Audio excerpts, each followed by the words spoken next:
Hi, Dindigul மாவட்டம் சிறுமலை தென்மலை கிராமத்தில் வசிக்கிறேன். சிறுமலைங்கிறது கொடைக்கானல் மாதிரி ஒரு நல்ல கூலிங்கான ஏரியா. அந்த கூலிங்கான ஏரியாவில் நான் ட்ராவல் பண்ணுறதுனால எனக்கு சளி அதிகமாயிருச்சு கிலோமீட்டர் சேராமல்.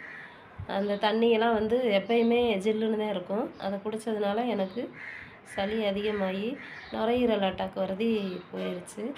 ஆனால் என்னால் அதை ஜீரணிக்க முடியல. ஆஸ்பத்திரிக்கும் போக முடியல. எனக்கு ஆர்சிஎம் ப்ராடக்ட்லேருந்து எனக்கு ஒரு பஞ்ச துளசின்னு சொல்லி கொடுத்துருந்தாங்க. இது என்னன்னா 5 வகையான மூலிகை சாறு அப்படிங்கிறது, ராம் துளசி, பஞ்ச துளசி, ராஜ துளசி அப்படிங்கிறது ஒரு 5 வகையான துளசி சாறு ட்ரிப்ஸு. இதை ஒரு 300 ml தண்ணி எடுத்துக்கிட்டேன். 300 ml தண்ணியில் இதை ஒரு சொட்டு இதில் விட்டேன்.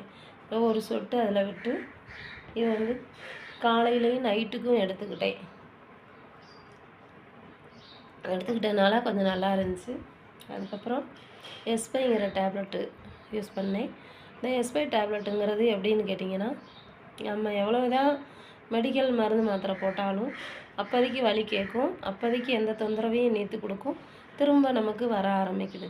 ஆனால் இந்த எஸ்பை டேப்லெட்டில் எனக்கு மதியம் ஒரு டேப்லெட் போடும்போது நல்லா எனர்ஜியாகவும் இருக்குது. கை கால் வலி, மூட்டு வலி, அந்த ஒரு ஆழ்ந்த தூக்கம் இல்லாமல் கூட அந்த சளினால் எனக்கு அவ்வளோ பிரச்சனையாக இருந்துச்சு. மாத்திரை போட்ட பின்னாடி நல்ல தூக்கம் வந்துச்சு. நல்லா கை கால் வலி இல்லாமல் இருந்துச்சு.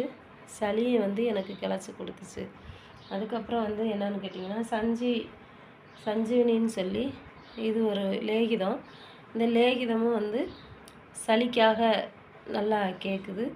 இதில் என்னென்னு கேட்டிங்கன்னா, ஒரு 13 வகையான ப்ராடக்ட் கலந்துருக்கு. தேன், நெல்லிக்காய், சித்தரத்தம், திப்புளி, ஆடாதொடை, இந்த மாதிரி குங்குமப்பூ, இந்த மாதிரி ஒரு மூலிகை பொருளில் தயார் பண்ணியிருக்காங்க. நைட்டு ஒரு ஸ்பூன், காலைல ஒரு ஸ்பூன் எடுத்துக்கிறும்போது நம்மளுக்கு இந்த கை கால் வலி, உடம்பு வலி, காய்ச்சல், ஜலதோஷம் எது இருந்தாலும் நீக்கி கொடுக்குது. அப்படிங்கிறப்ப இதோட ப்ராடக்ட் எல்லாமே நமக்கு யூஸ்ஃபுல்லாக இருக்குது. இந்த எஸ்பை டேப்லெட்டுங்கிறது ரொம்ப ரொம்ப பெஸ்ட்டாக இருக்குது. இதை போட்டதுனால எனக்கு எந்த ஒரு தொந்தரவும் இல்லாமல் இப்போ இந்த சளியிலேருந்து ரிலீஃப் ஆகி வெளியே வந்துட்டேன். நன்றி, வணக்கம்.